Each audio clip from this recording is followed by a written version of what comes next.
Welcome to the Cozy Corner. Today we're playing Momodora III. This is actually my second playthrough of the game, and there's a very specific reason for that. There is something you can get if you can get to a certain point in the game before 30 minutes have passed. And as you saw from that profile, I just missed it. So I figured that I'd have no trouble doing it on a second attempt.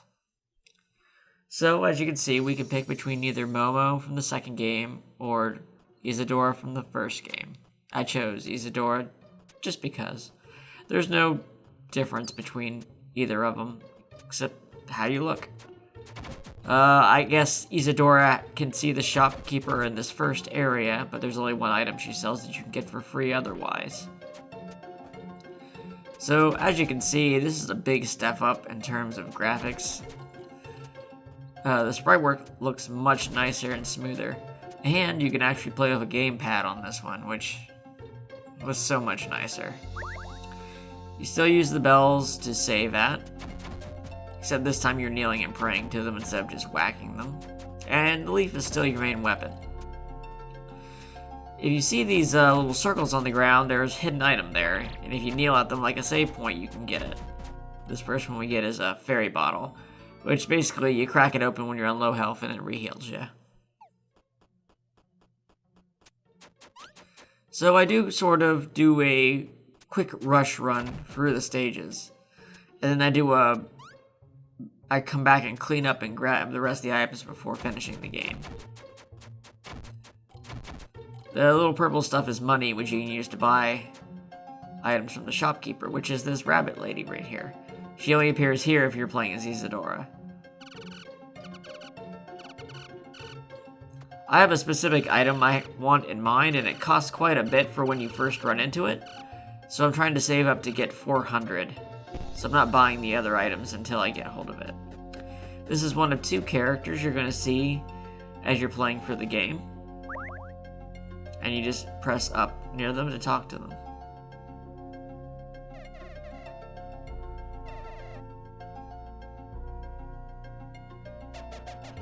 And yes, pretty much everything in this game looks and sounds adorable. That's pretty much its thing. Oh ho ho ho ho.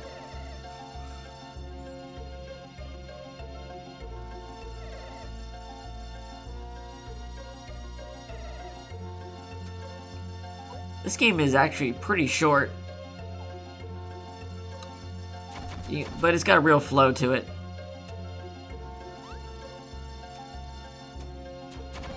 Spikes are an instant kill, so you should be wary of those and knockback. And there's some enemy attacks that are instant kill, and sometimes they're not, and sometimes they are, and it's weird. It's hard to explain, but there's some enemies that throw bombs, and if they hit you, you don't instantly die, but if you hit them with your attack, you do.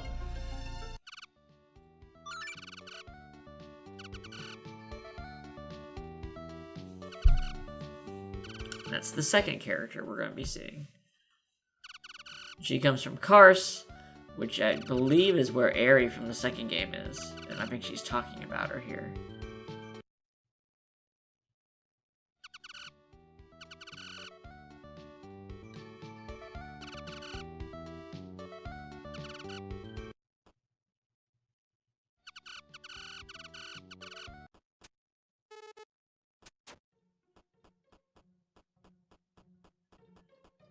So here we are, we're about to come up on the first boss. It's a very simple boss. In fact, I'd say most of these bosses are pretty easy. Actually, they all are pretty easy. None of them are difficult. But I'm also playing on normal mode, which they list as easy. But as you can see, there was a casual difficulty, which was the actual easy mode. Starting on easy mode gives you a few more hearts to start with life, and you start with an item called the Dream Ring. That doubles your defense and gives you longer invincibility frames after being hit, which you can abuse to out DPS a lot of these early bosses.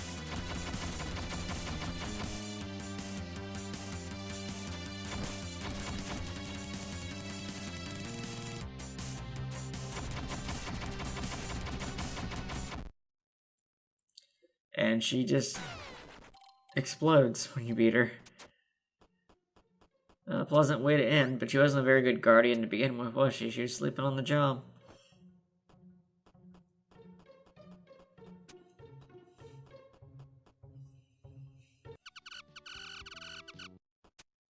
Use our fish key to go to the second area. A lot of these treasure boxes have currency in them. Here I'll give you a nice 10 seconds of fan service and we're back to gameplay.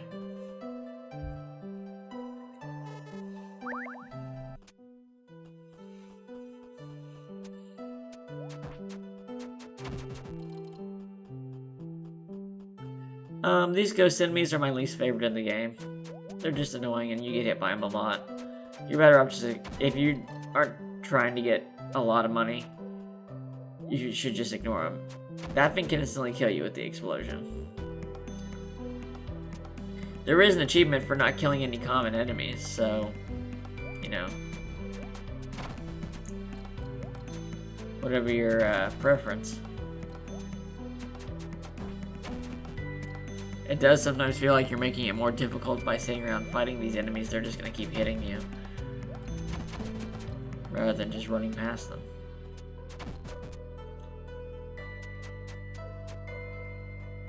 This is an interesting enemy. I like the way he looks, and I love the little sound effect he makes when he shoots stars at you. You can knock them back by hitting them with your weapon.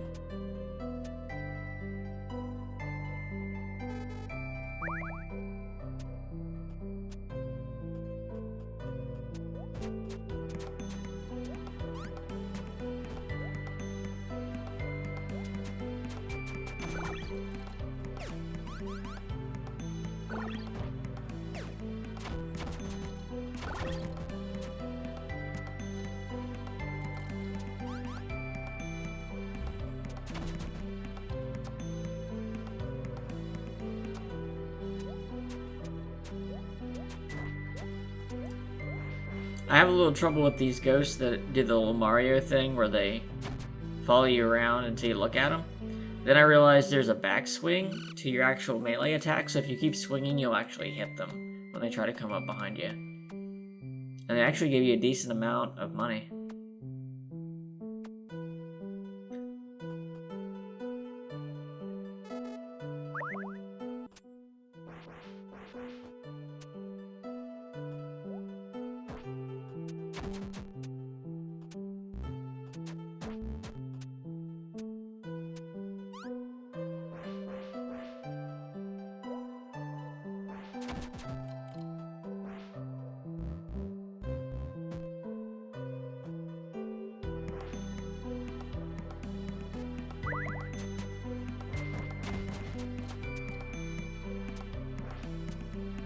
Here's our second boss. It's a fish. He's easy because you have to be very bad to not out DPS him. Just flail at him and you'll beat him. To be quite honest, there's not a lot of strategy required for him. At least when you have the dream ring on. You might actually have to try if you did.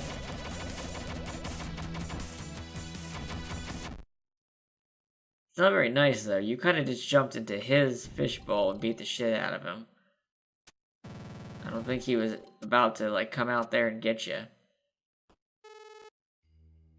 As you can see, there's a chest here to the left. Gives you 100 right there.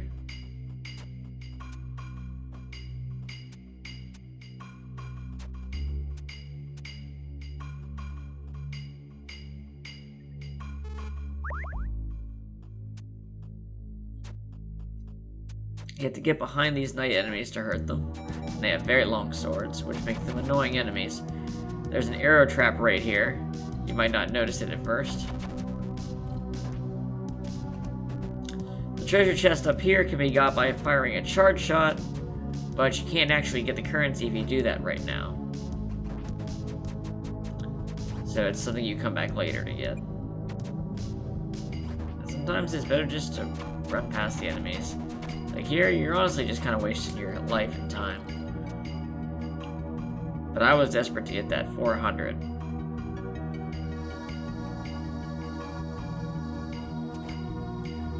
You gotta time yourself to the spears, and that's about it. And you see I say fuck it right there.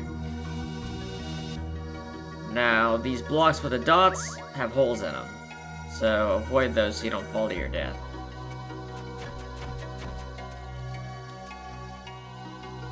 Including the one right here. And of course there's an arrow trap. Alright, you want to get this 400 ceremonial fabric, sorry. It says boost your attack at low health. Well, it's not specific enough. It gives you 400% more attack power when your 2 hearts or less, which is not that low. You will absolutely destroy anything in the game if you have this thing activated. That chest is a death trap. Those mushrooms look like dicks.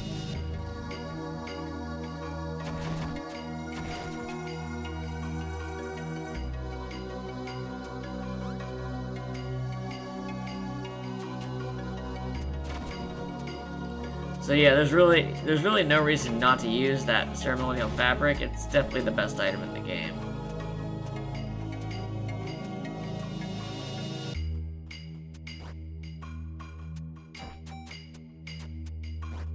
Night being very annoying right here, and here's a fairy bottle at work. You have to stand still for it to help you out. And that's an item that gets used up after it activates.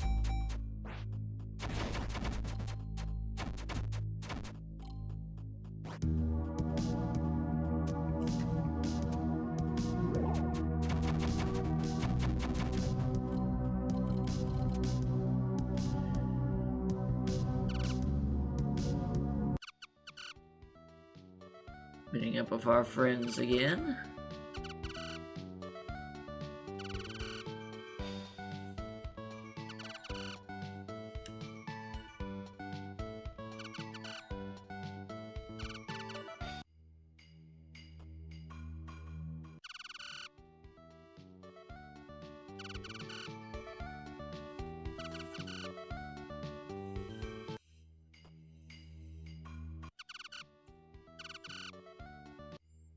You might think there's an item over by those spikes, but actually they just keep going and there's a wall. There's nothing actually there.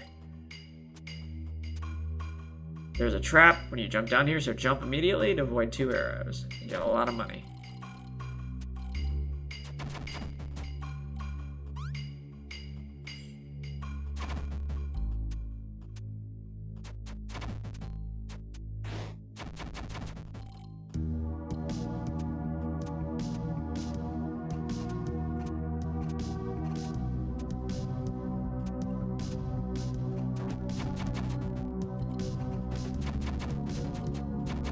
This is a good spot to farm for money when you have the items that increase the drop rate. You just gotta run past them, then turn around and hit them. And of course they'll respawn when you come back into the room. And there's a warp point right there.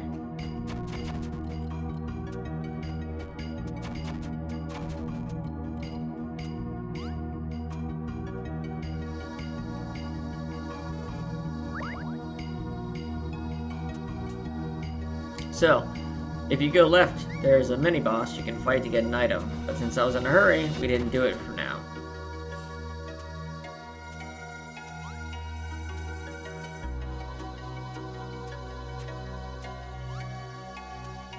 So there's 2 enemies in this fight, and one of them can die before the meter is completely gone. The white one will shoot that white ball attack that'll turn you into a rabbit for a little bit, make you unable to really do anything. Well, this one focuses on homing attacks. The white one also has a really strong attack that takes a while to charge. And the purple one puts up those pillars, which I think are instant death attacks, but I've never been hit by one, so...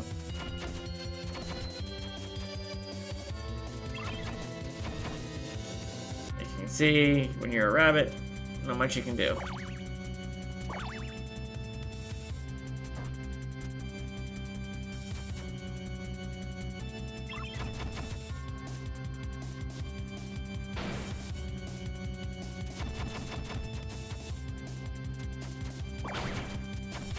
I fight pretty loose against the bosses now that I've got that ceremonial cloth, because I know as soon as I hit 2 health, I'll be able to, like, instantly kill the boss.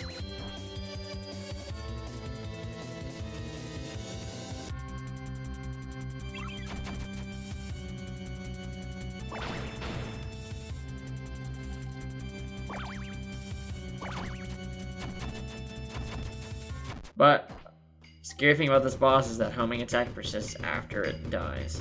So you could still die after killing it. And then that door opens, but it's here. Don't forget there's a text screen. Move on.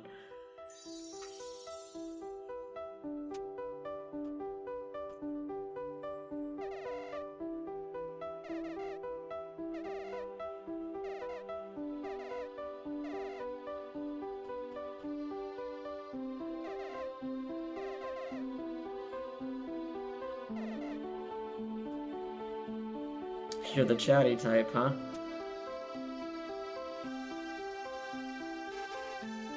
So, to the left there's a secret area you'll access later.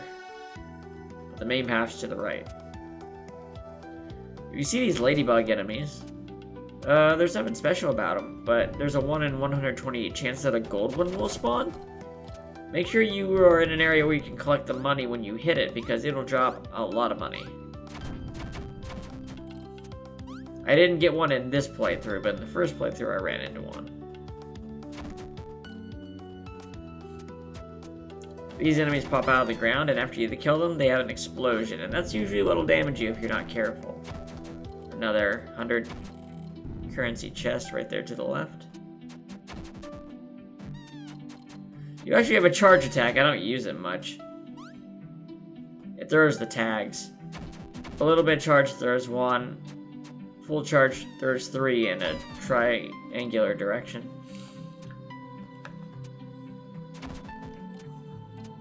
It doesn't hit as fast, it's just a close range attack.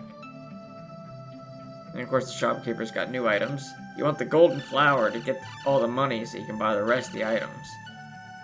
It doubles how much money the enemies drop, I believe. The left there has a path to another item, but since we're in a hurry, we're going straight up to skip part of it. I'll go back after we rescue a certain character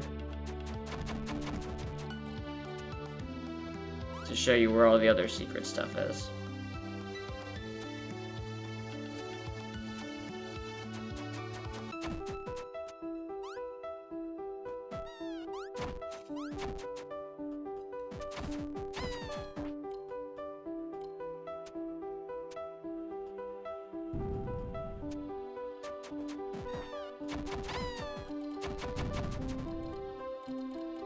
Another 100 chest right there.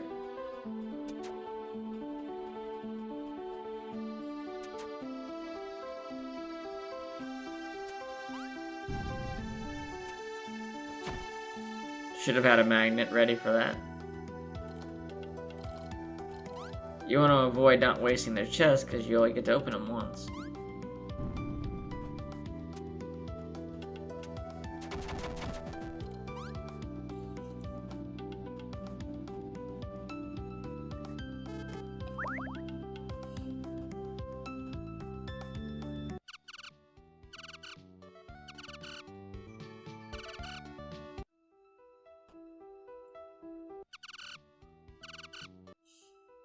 You need to remember her location, because after the boss, you don't really remember her location, she's right next to the boss. But talk to her after you beat the boss. I love the design and animation for this boss. I wish it was a little tougher.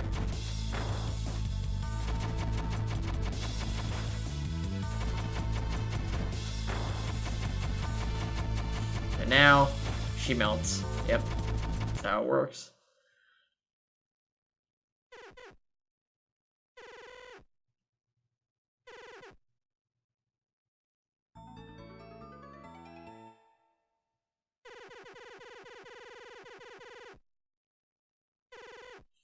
She doesn't have actually anything else to say besides that.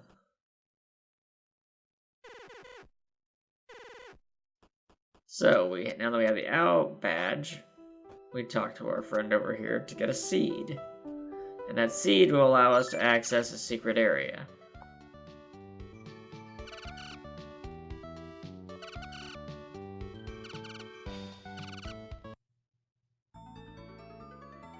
That we will get to after we get past our speed bump.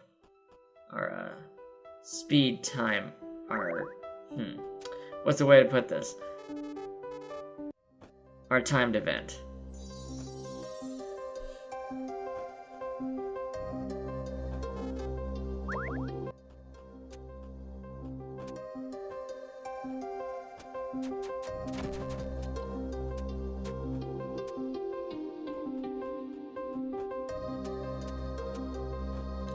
So these bombs, do not hit them, they will instantly kill you.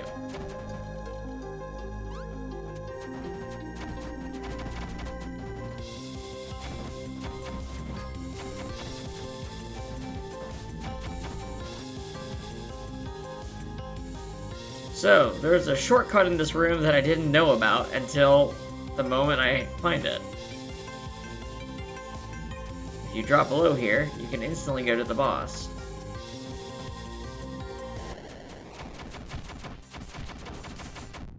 And he's the boss you have to kill before 30 minutes. So that she is not dead by the time you get here.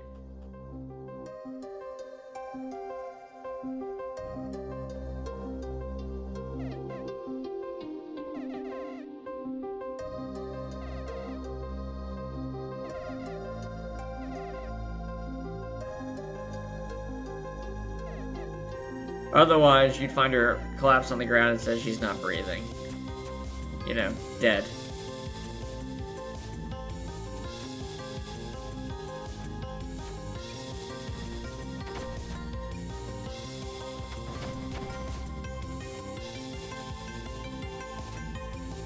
Now that we've cleared this part, I go to get the warp to the next area, and then start collecting everything.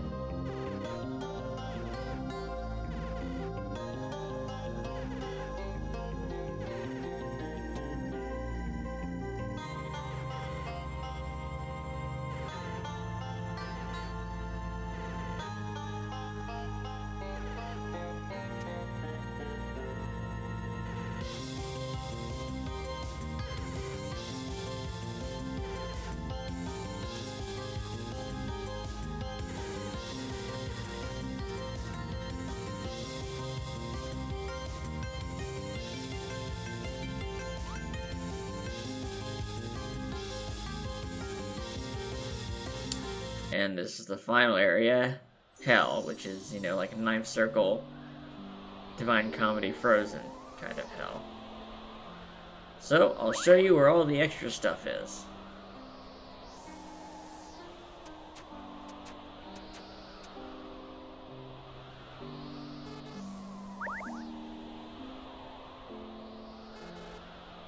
First off, in the first area, you can always get the fairy bottle back after you've used it by picking it up in the same area.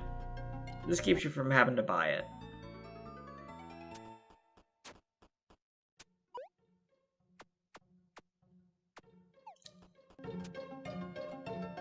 Next, this item can be bought from the store owner if you're Isadora. Otherwise, you can pick it up right next to the hot spring as Momo. We have the love letter that steals help from enemies, and the money magnet, which will be useful for getting some high money items. Or high money containers, I guess would be a better word for it. For instance, this one. What you gotta do is charge up an attack from over here, and then let loose. That's always going to collapse, so you can't actually go down there to pick up the items. But if you have the magnet, they can come to you.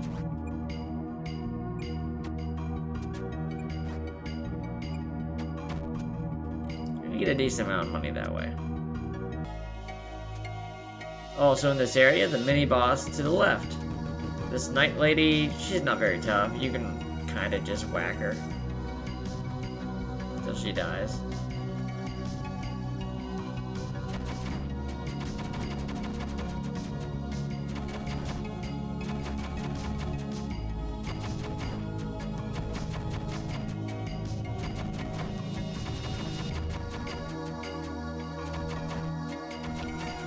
She gives you money, and then you actually get a pretty good item. If you're not in a hurry, I would definitely pick this up before the boss. Marine's symbol changes your charge attack into a much better one.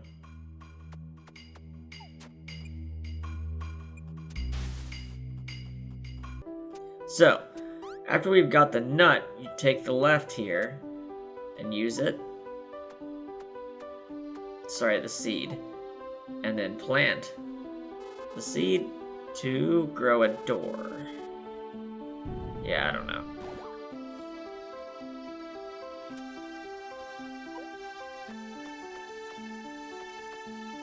But it's not just a door.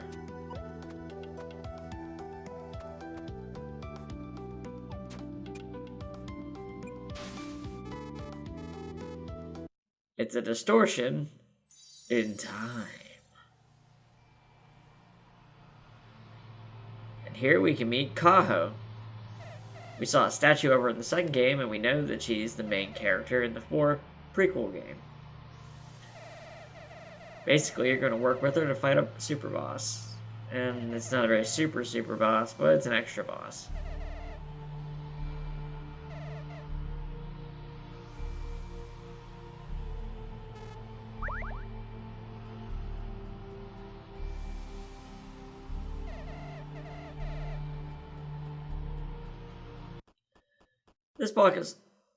This boss is not too tricky. He's only got 3 attacks. He has a large homing attack, which I pretty much just stand back and fire off the Marine's version of the charge attack.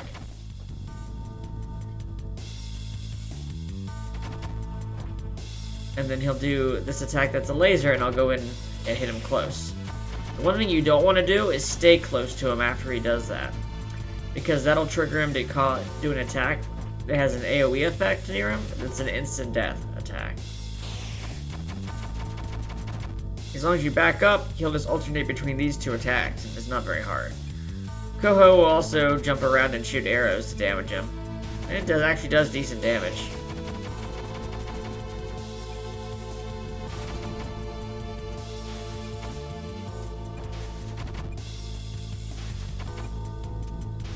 But like any other boss fight, you want to get down to 2 health and then completely destroy him. As you can see, he did his instant death attack just as I landed that last hit. That purple spread, that'll kill you instantly. But I got lucky and killed him just before it touched me.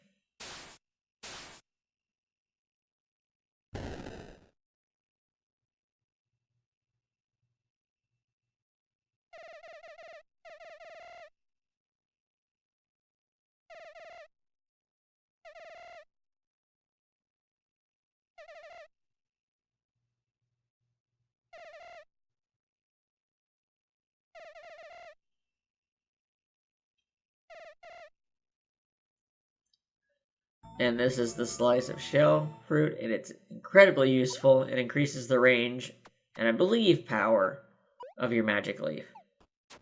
But that range will make a huge difference in you not getting hurt trying to hit enemies.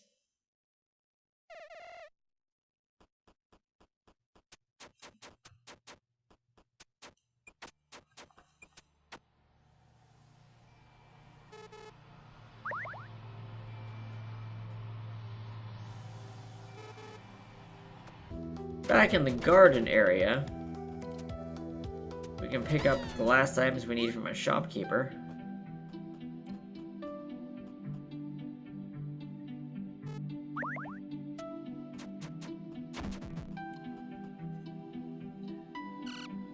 There's a bomb spell, which is a weaker power-up for your charge attack, and the money bomb, which makes money explode instead of being able to be picked up, which is terrible.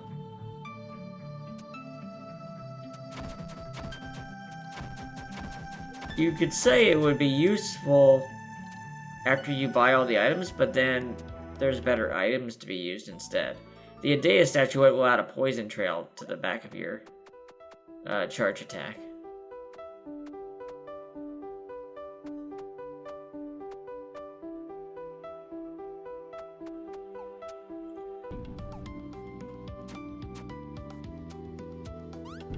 So, back up here, you can see there's a little owl.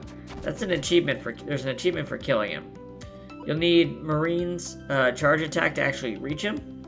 And you'll want to have the magnet and golden flower so you can get a lot of money from doing it. You see the regular charge attack doesn't reach.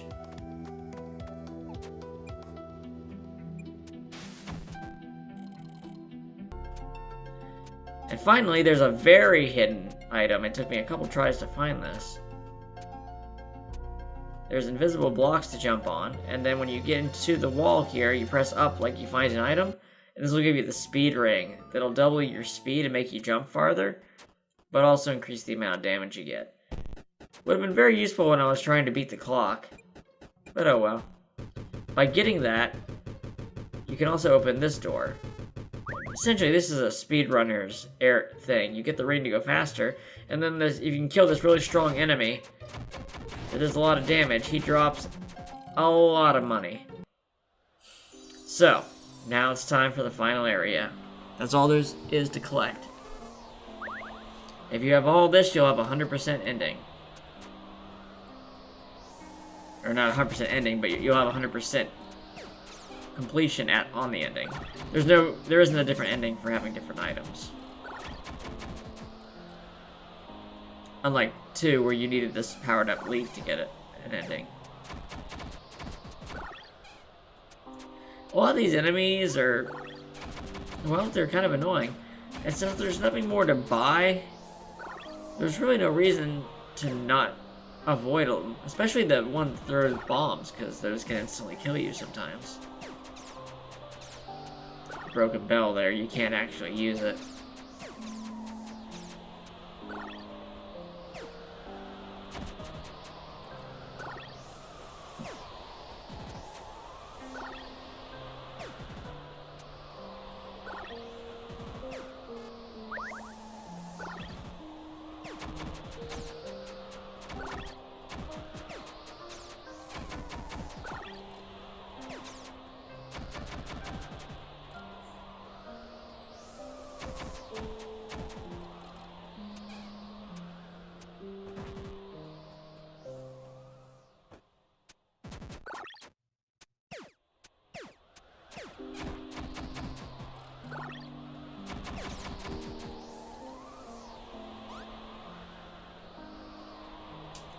Here's a little secret thing you can do. If you type in the letters for mantra, you'll jump in the middle of it, but it still counts, and it'll give you some money. Just make sure you are prepared to actually pick it up, so you don't waste it like I do.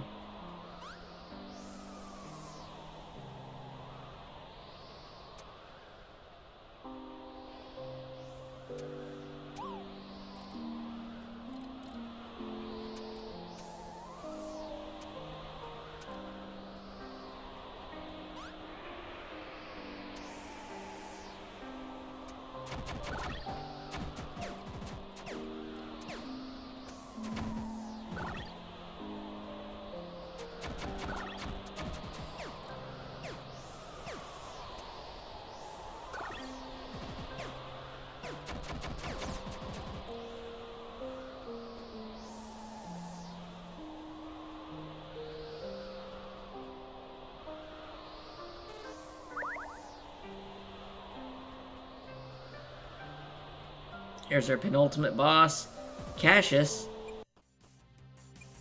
who is, if he's a male character, is the only one I know of in the 3 games so far, but he's also a scrub. And also, his name is misspelled. That's not how Cassius is spelled.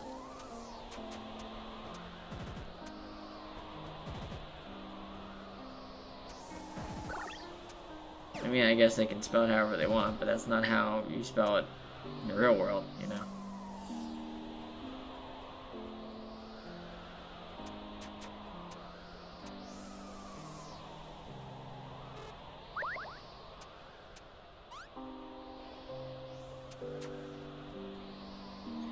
here's the final boss.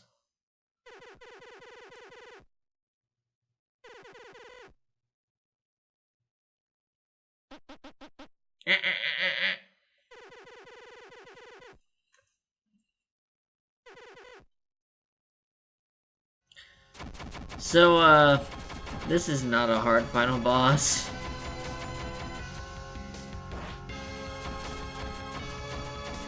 I pretty much let myself get hurt so I can speed it up, because she seems to have a lot of health, even though she's not very hard. So I just let myself take the hits. Except for the attack that obviously looks like it might be an instant kill. I don't even waste time checking to see.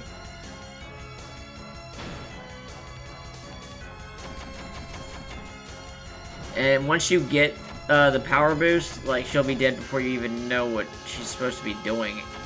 She has 3 stages, but you won't even see the last 2.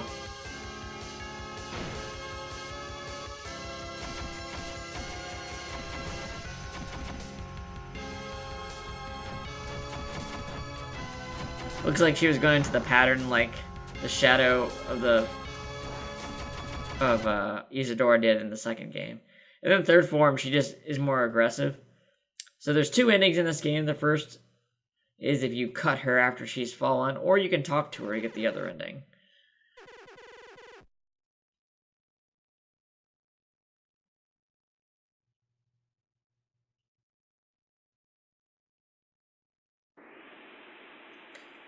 And then you purify her and she turns into this goofy looking thing.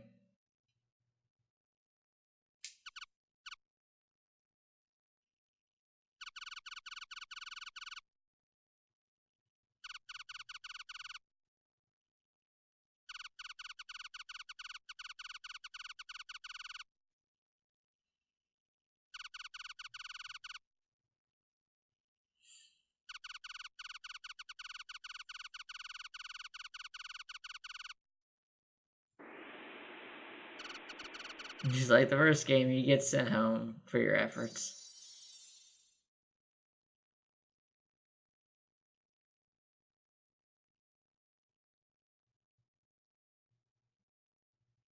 And that's where it ends. That's all there is to it. But yes, I found this one was very pleasant to play through. Being able to control it better made a big difference. Honestly, being able to use the gamepad made a huge difference in my level of enjoyment.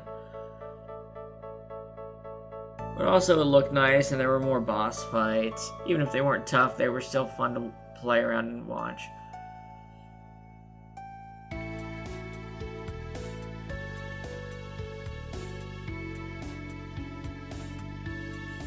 You can play through a second time with Momo. I don't believe there's actually any story difference, so, or gameplay difference, so take that as you will.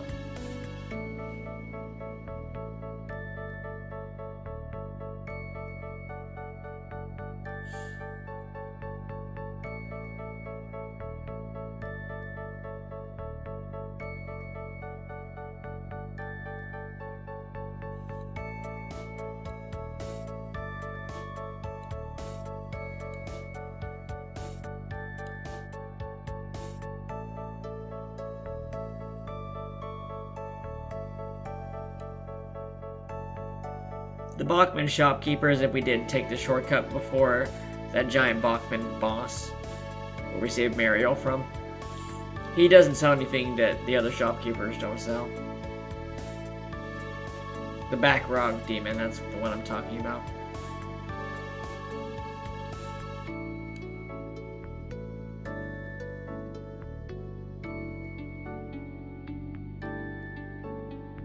And look at that, we clocked in just under an hour of 100%. Obviously, I cut out about 20 minutes of going between the extra items to save you guys some time. I hope you enjoyed watching. Have a good one.